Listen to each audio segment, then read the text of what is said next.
नमस्कार, मेरा नाम है डॉक्टर पुरु धवन और आज इस वीडियो में हम बात करने वाले हैं पेशाब में जलन के बारे में। पेशाब में जलन होना एक कॉमन समस्या है। हर इंसान को ज़िंदगी में एक बार ज़रूर पेशाब में जलन कभी ना कभी महसूस हुई होगी। पेशाब में जलन होने के कारण अलग अलग होते हैं।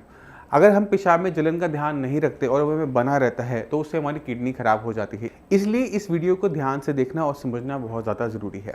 पेशाब में जलन होने के दो सबसे बड़े कारण होते हैं। पहला होता है पानी की कमी। अगर गर्मी का मौसम है, जैसे अभी चल रहा है, आप पानी कम पी रहे हैं तो हमारा यूरिन बहुत ज़्यादा कंसनट्रेटेड हो जाता है, उसका कलर बहुत येलो हो जाता है और पेशाब पास करते समय हमें जलन का महसूस होना एक नॉर्मल सा बिहेवियर होता है। तो ऐसे केसेस के अंदर जहाँ पर यूरिन में जो जलन हो रही है पानी कम पीने की वजह से हो रही है, तो वहाँ पर बहुत आसान तरीका होता है कि अपना पानी का इंटेक बढ़ाओ और अपने यूरिन के अंदर जो जलन हो रही है उसे हम खत्म कर सकते हैं।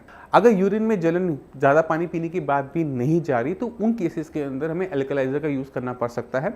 एल्कलाइज़र के नाम से आप समझ रहे होंगे, ये एसिड को न्यूट्रलाइज करने के लिए होता है, क्योंकि हमारा यूरिन जो होता है वो एसिडिक होता है। तो अगर हमारे एल्कलाइज़र लेने से हमारे यूरिन का जो पीएच है वो थोड़ा सा बदल जाता है, वो कम एसिडिक हो जाता है, तो यूरिन में जो जलन है ना वो खत्म हो जाती है। मगर इससे हमारी किडनी खराब नहीं होती। अगर हम पानी कम पीते रहें, लंबे टाइम तक कम पीते रहें, तो हो सकता है कि लॉन्ग रन के अंदर हमारी किडनी को नुकसान उठाना पड़ जाए इस पेशाब में जलन के कारण, बट नॉर्मली देखने को नहीं मिलता। सबसे बड़ा कारण किडनी खराब होने का मिलता है वो है इन्फेक्शन। अगर आप पानी कम पीते हैं या फिर आप हाइजीन मेंटेन नहीं करते, कोई इन्फेक्शन आपके पेशाब के रास्ते ऊपर जाते हुए आपकी किडनी तक पहुंच जाता है, तो इन्फेक्शन की वजह से किडनी जो होती है वो श्रिंक डाउन कर जाती है। एक किडनी छोटी हो जाएगी, एक किडनी में नॉर्मल साइज़ की देखने को मिलेगी। अब इन्फेक्शन जब हमें बॉडी में होता है तो एक बड़ा सिम्टम हमारी बॉडी में देखने को मिलता है, वो है फीवर का। अगर आपको हाई ग्रेड फीवर बना रहता है, बार बार आता है, और ये भी फीवर ठंड के साथ लगता है कि जब भी फीवर आ रहा है, बुखार तेज है और आपको बहुत ज़्यादा ठंड लग रही है, आप काँप रहे हैं, तो ये सिम्टम होता है यूटीआई का। इसके सिम्टम बिल्कुल मलेरिया से मिलते जुलते हुए होते हैं कि मलेरिया के अंदर भी हमें जब बुखार आता है वो ठंड के साथ आता है, और इसी तरह से जब हमें पेशाब के रास्ते इन्फेक्शन होता है तो हमें बुखार आता है ठंड के साथ। तो अगर आपको ठंड के साथ बार बार बुखार आ रहा है, पेशाब में जलन हो रही है, पेशाब का जो कलर है वो बहुत गदला सा हो गया है, ट्रांसपेरेंट नहीं रहा है, तो वो एक बड़ा सिम्टम होता है कि आपकी बॉडी में आपकी यूटीआई आपको हो गया है। ऐसे केसेस का अगर ध्यान ना रखा जाए तो इन्फेक्शन की वजह से जो किडनी को नुकसान पहुँचता है, उससे आने वाले टाइम में क्रिएटिनिन बढ़ना शुरू हो जाता है। और जब हम अल्ट्रासाउंड रिपोर्ट देखते हैं तो उसमें अंदर हमें अक्सर एक किडनी छोटी, एक किडनी बड़ी देखने को मिल जाती है। तो अल्ट्रासाउंड से भी पता लग जाता है कि पेशेंट की पास्ट हिस्ट्री, यानी उसको पहले क्या दिक्कत रही होगी, उसका भी हमें क्लियर कट आइडिया मिल जाता है। कहने का मतलब ये है कि अगर आपके पेशाब में जलन हो रही है, इसको हल्के में ना लें। अगर आप उसे इग्नोर करेंगे तो आने वाले टाइम में वो आपके लिए एक बहुत बड़ी मुसीबत बन सकता है। आपने अपने पानी की मात्रा का इंटेक सही अमाउंट में करते रहना होता है कि आपकी बॉडी में जो भी मटेरियल गंदगी बन रही है वो यूरिन के रास्ते ईजिली आउट हो जाए।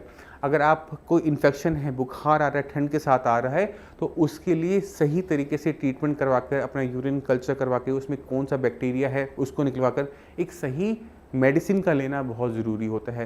क्योंकि यूटीआई के अंदर जो इन्फेक्शन होता है उन्हें ख़त्म करना आसान नहीं होता। कुछ बहुत आसान है, कुछ बड़े डिफ़िकल्ट होते हैं उनको ख़त्म करना।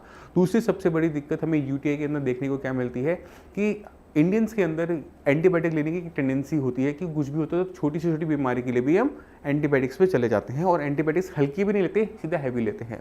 तो कभी कभार क्या होता है कि जो इन्फेक्शन हमें हुआ है उसका जो बैक्टीरिया है वो रेजिस्टेंट होता है, यानी आप एंटीबायोटिक खा भी रहे हैं तो भी वो आप पे काम नहीं कर पाता, उस बैक्टीरिया को नहीं मार पाता।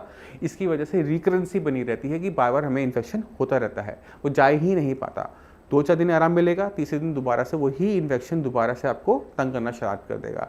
तो ऐसे केसेस के अंदर डॉक्टर कल्चर करवाते हैं, यूरिन का कल्चर, यानी हम उस बैक्टीरिया को यूरिन से निकालेंगे, उसको कुछ दिन 48 घंटे हम खाना पीना देंगे, उसको बढ़ने देंगे। जब वो बढ़ जाएगा तो उसको माइक्रोस्कोप के अंदर देखकर हमें पता लग जाता है कि कौन सा बैक्टीरिया है। अब उस बैक्टीरिया के ऊपर हम एंटीबायोटिक का यूज़ करते हैं, बारी बारी सारे एंटीबायोटिक का यूज़ करते हैं, और हमें पता लग जाता है कि कौन सा एंटीबायोटिक उस बैक्टीरिया को मारने में कामयाब रहेगा, और उसकी रिपोर्ट बनकर हमें मिल जाती है culture and sensitivity of urine की रिपोर्ट के अंदर। तो आप सभी को चाहिए कि अपने यूरिन में जलन को हल्के में ना लें, बहुत सारी दिक्कतें हमें पैदा हो सकती है, उसका सही तरीके से ट्रीटमेंट करना बहुत ज़्यादा ज़रूरी है। जिन पेशेंट के अंदर क्रिएटिनिन बढ़ा हुआ है उनके साथ ध्यान हमें और ज़्यादा रखना पड़ता है, क्योंकि जितना किडनी को नुकसान पहुंचेगा बैक्टीरिया की वजह से, इन्फेक्शन की वजह से, उतना ही ज़्यादा क्रिएटिनिन पेशेंट की बॉडी में बढ़ना शुरू हो जाएगा और धीरे धीरे किडनी खराब हो जाती है, कभी कभी दोनों खराब हो जाती है और पेशेंट को डायलिसिस की तरफ जाना पड़ता है। जो भी पेशेंट का क्रिएटिनिन बढ़ा हुआ है, यूरिया बढ़ा हुआ है, और वो कैसे अपने क्रिएटिनिन और यूरिया को डाउन कर सकते हैं, उसके लिए मैं चाहता हूँ कि आप पहले कुछ रिपोर्ट्स देखें, कुछ पेशेंट से मिलें, तो आपको क्लियर कट आइडिया मिलेगा कि किस तरह से साइंस संजीवनी में श्रेयास के थ्रू आपकी क्रिएटिनिन लेवल और यूरिया लेवल को डाउन किया जाता है। अब इसी के साथ आपसे में चलने की आगे चाहूँगा। मिलते हैं अगली वीडियो में, तब तक के लिए नमस्कार। नमस्कार, मेरा नाम है डॉक्टर पुरुधमन और आज हमारे साथ हैं उषा मौर्य जी। उषा मौर्य जी 7 अप्रैल को हमारे पास आई थी। आज तकरीबन 15-20 दिन हो चुके हैं इनके ट्रीटमेंट को। 15-20 दिन के अंदर इनकी क्रिएटिनिन लेवल की रिपोर्ट्स में कितना बड़ा बदलाव आया, उसे समझने की कोशिश करेंगे। क्यों आया, इसको समझने की कोशिश करेंगे। पहले रिपोर्ट्स की तरफ चलते हैं। तो रिपोर्ट्स में हमने जो बहुत बड़ा बदलाव देखा है 15 दिन के अंदर। अब चलते हैं हम उषा जी के पास। उषा जी से पूछते हैं कि कैसे उनको पता लगा, कब उनको ये दिक्कत होनी शुरू हुई। तो उषा जी, आपको पता कब लगा था कि आपकी किडनी खराब हो रही है? ये हम टेस्ट कराने गए थे, तब उन लोगों ने मतलब मेरे को बताया था कि आपको पता है आपकी किडनी में मतलब प्रॉब्लम है कुछ। अच्छा, तब हमारे किडनी लेवल कितना था जब हमें पता लगा? उस समय तो मेरे को कुछ बताया नहीं था उन्होंने, लेकिन जो बेटा आया था उसको बताया था, उसको मालूम। तो ये जो हमने टेस्ट करवाया 5 तारीख को पहली रिपोर्ट थी, तो उसमें रिपोर्ट और रहेंगी, मतलब इसमें रखिए। अच्छा, तो सबसे ज्यादा किडनी लेवल अभी तक क्या आया है? 4.24 ही आया। तो आप 5 तारीख को साइंस इंजीनियर आए, 7 तारीख को। तो उसके बाद आपने टेस्ट करवाया दोबारा से 15 दिन की दवाई खाने के बाद? हाँ, ये कराए थे। अब लेवल कितने आ रहे हैं? अब इसमें 1.43। ठीक है। तो इस बीच में आपको अपने शरीर के अंदर बदलाव नजर आया? हाँ जी। क्या नजर आया आपको? इसमें आया कि मतलब जो हमारे जो पहले जो कमजोरियाँ थी, मतलब जो दर्द थे, अंदर गैस बनती थी, उल्टियाँ होती थी काफ़ी।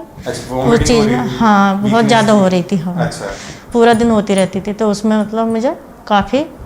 अब तो नहीं हो रही? नहीं, अब नहीं हो रही। तो हाँ, अब तो थोड़ा सा दिन में 1-2 बार मतलब गैस बन जाती है, तो उसमें उल्टियाँ नहीं होती हैं। तो गैस की गोली खाते हो, नहीं खाते आप? नहीं, गैस की गोली। 15 दिन के अंदर आपकी जो किडनी जो इस लेवल के हिसाब से 60% खराब थी, वो ऑलमोस्ट नॉर्मल की कैटेगरी में आ गई है। ठीक है, ओके। तो अब आपको घबराने की जरूरत नहीं है।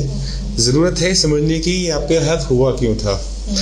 आपका जब ये एंजियोग्राफी हुई थी ना, जो उसमें इंक यूज की जाती है, उससे हमारी किडनी को नुकसान हुआ था, जो कि पूरा का पूरा रिवर्स ऑलमोस्ट हो चुका है।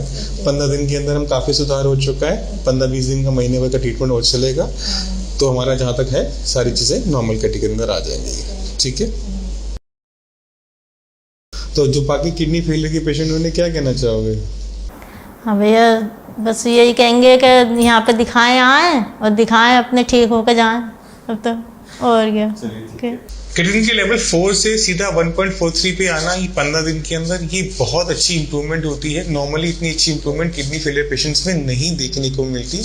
ये इतनी अच्छी इंप्रूवमेंट तब आ पाती है जब कोई डॉक्टर सही तरीके से किसी पेशेंट का पहले डायग्नोसिस करता है कि उसको दिक्कत किडनी फेलियर की किस वजह से शुरू हुई, और सही तरीके से जब मेडिसिन प्लेस की जाती है, पेशेंट का पूरा सपोर्ट रहता है, पेशेंट को जो डाइट बताई जाती है उसको फॉलो किया जाता है, तब जाकर हमें इतने अच्छे चेंजेस किसी भी पेशेंट के अंदर देखने को मिलते हैं।